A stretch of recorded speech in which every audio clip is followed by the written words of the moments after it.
il y a quand même benn absence mobilisation ci wàllu ci côté opposition bi bu énorme surtout ci parti yu mag yi PDS lan la ñuy devenir léegi dañuy toog di ko ne naan Karim dina ñëw suba ginnaaw suba APR qu'est-ce qu'ils vont devenir ci biir affaire bi am na ñoo xam ne ñu jege woon Macky Sall lañ génn nañ ñoom demal seen bopp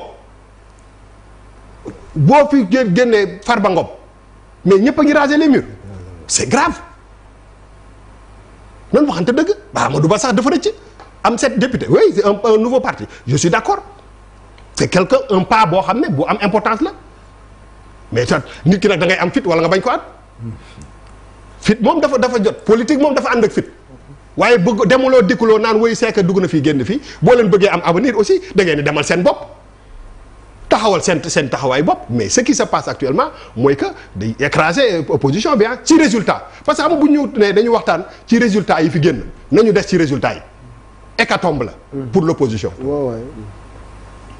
nan waxante dëgg tey ji nii sàmm sa kàddu ils ont été réduits à leur pli mais non sàmm sa kàddu man foogoon honnêtement foogoon naa parce que bu ñu nee sàmm sa kàddu am nañu 220 000 kii mais sàmm sa kàddu Dakar c'est Barthélémy Dias le maire de Dakar moo population fii donc c'est dafay peser c'est-à-dire que ñi nekk ci biir lan la ñuy peser Bougane lan lay peser c'est des gens yoo xam ne ci biir élection yi bu ñu taxawee ne génn ne dañuy wax seen xalaat ñëpp man de dama ne dañ leen war a bàyyi ñu taxaw mais boo paree ba pare amatal jàngat boo étudier sa ay résultats ba xam li nga am war na répercuter wu ci say prétentions ak ëllëg tu ne peux pas ne pas pouvoir avoir benn 10 personnes wala ba pare nag bëgg a gàddu affaire yi ne man la bi nag ay nit la nan waxante dëgg.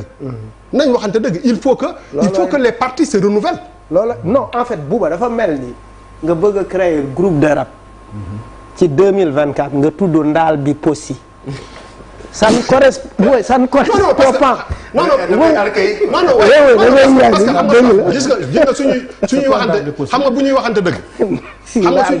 xam nga bu ñuy waxante dëgg. c'est très difficile. jigéen ñun ñi nga xam ne on est dans.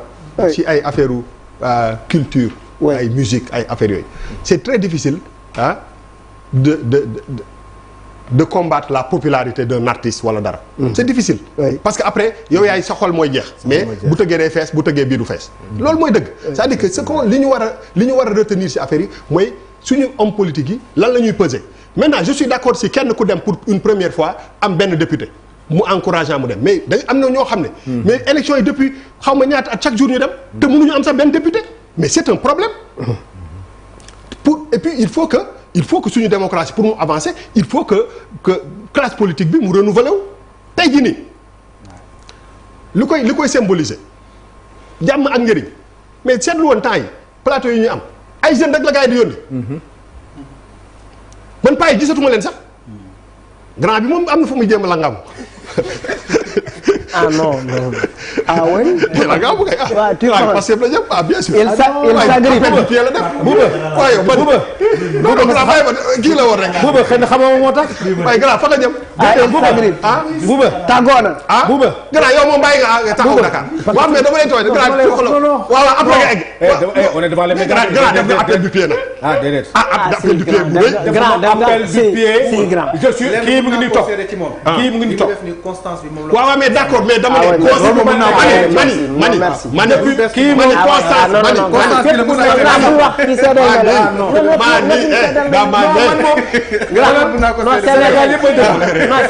seedeel na la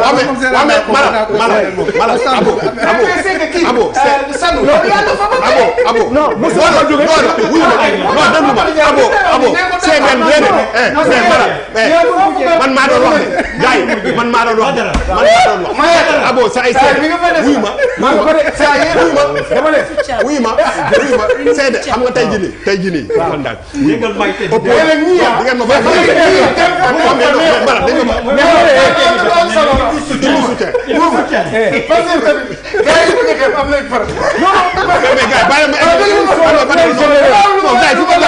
non gars yi fu ma jàppoon dafa ne abo